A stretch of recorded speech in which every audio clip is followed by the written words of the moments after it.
next segment dedicated this evening is to share with you all some key insights from the survey report itself. May I please call on stage Mr. Herath Partner, Ernst & Young, for the proceedings.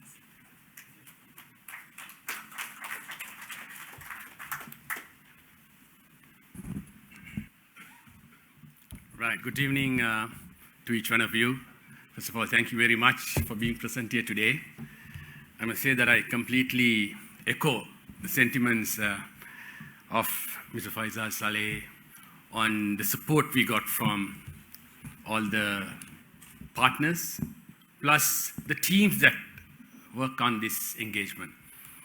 It was an effort of 6 to 7 months, a completely dedicated effort in terms of trying to sort of ensure that we get quality responses, and then subsequently followed by the analysis that we perform by our Global Delivery Center, we call it EY GDS.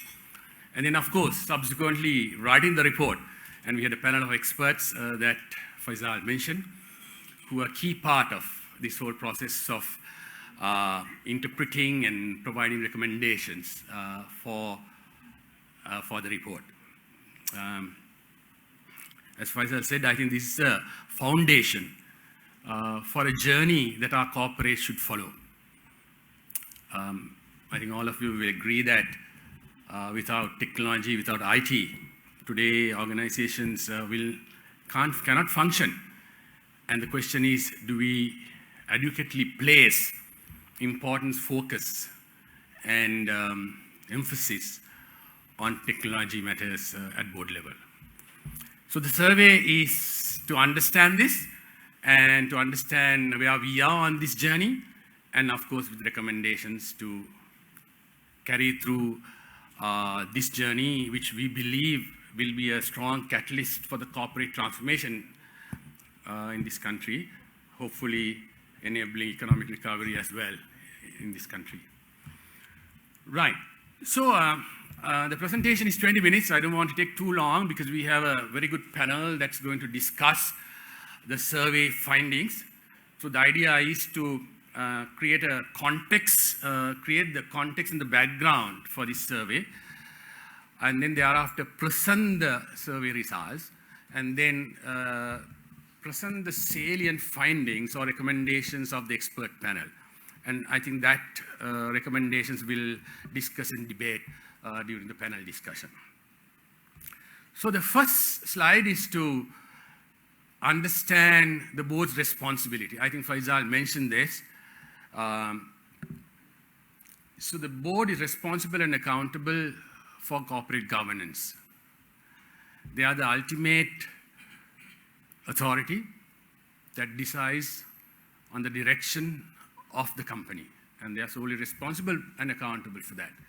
They are the governing body of the corporate.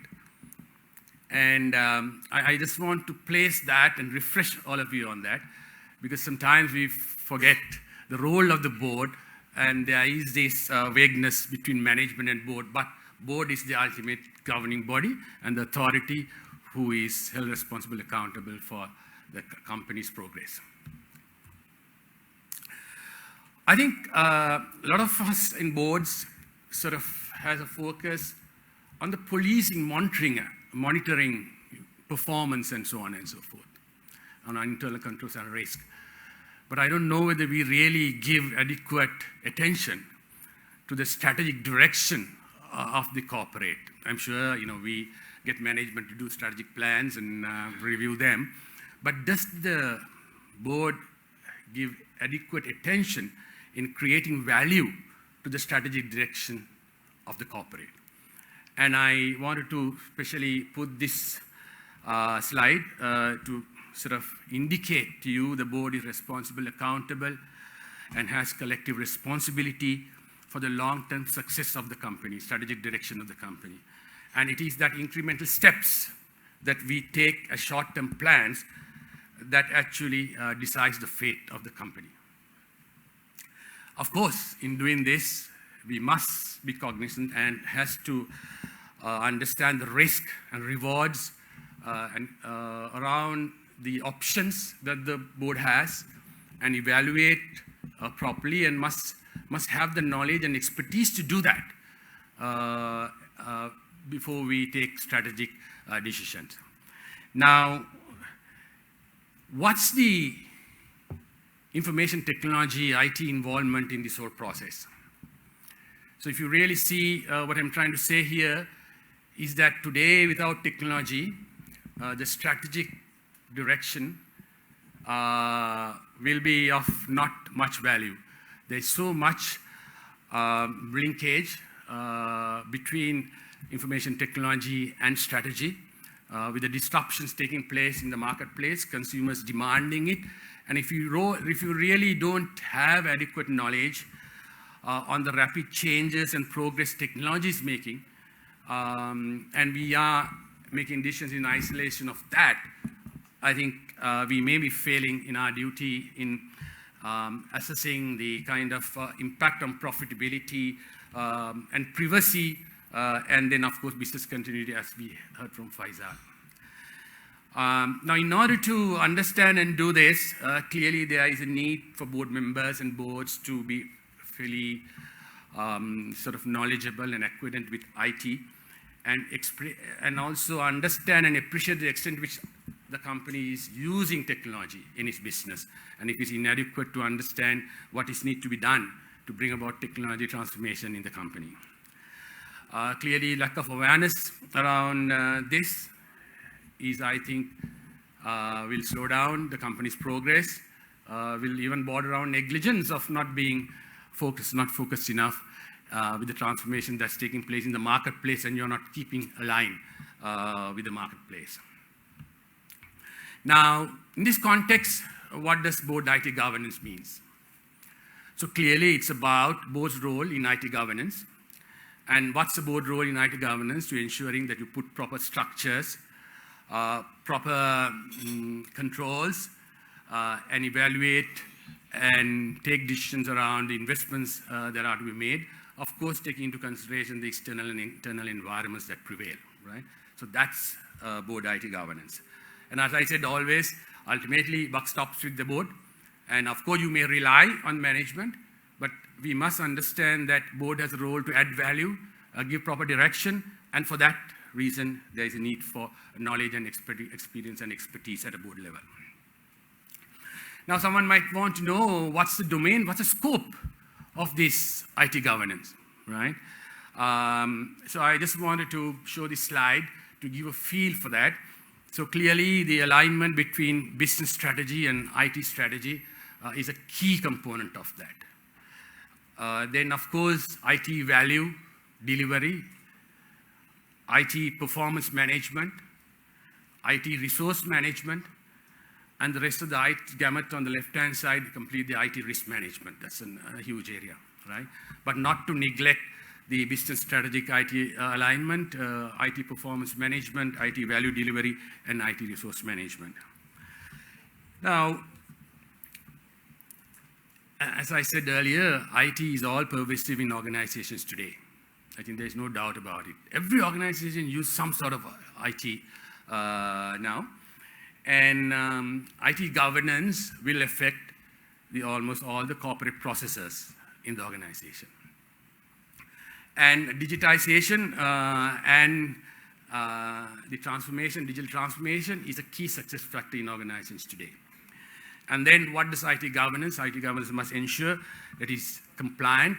What's been done around IT is regulatory compliant and is compliant with policies and procedures. It's efficient, it's effective, and it'll create value. A lot of the time, we hear from boards that they approve IT investments and it has not delivered value. And they blame the management for that. But for most, I think there is a requirement to ensure the strategic alignment between business and IT, and that investment that's been procured has to fall in line. And of course, you must create expectations and measure it and make sure the value delivery happens. So where the blame lies is always a question, but that's again improper IT governance, I believe, board IT governance. All right, before I go to the survey results, I just wanted to show, if you don't mind, I'll get the book if you don't mind, just to sort of give a feel for what's in the report. So the report has, it's a 20-page report. It has the survey approach and the results, outcomes of the survey, insights from the survey. It also has recommendations from the, as a result of the insights that was derived.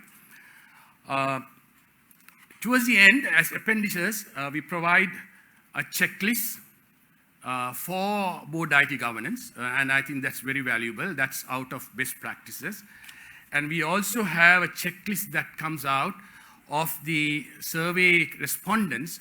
You will see later on when I present, there's a best-in-class group, and we actually derived sort of best practices from this best-in-class group, and that also is, so this is not abstract in sense, it's actually been practiced, and that best practice guidelines and checklist also is there in the report. So a very useful and a valuable piece, and we believe this possibly is a foundation for board IT governance in corporates, and possibly evolve this to different dimensions as you go along. Thanks for that. All right. So the first point I want to derive or indicate to you, or that comes out of the report, is clearly board IT governance.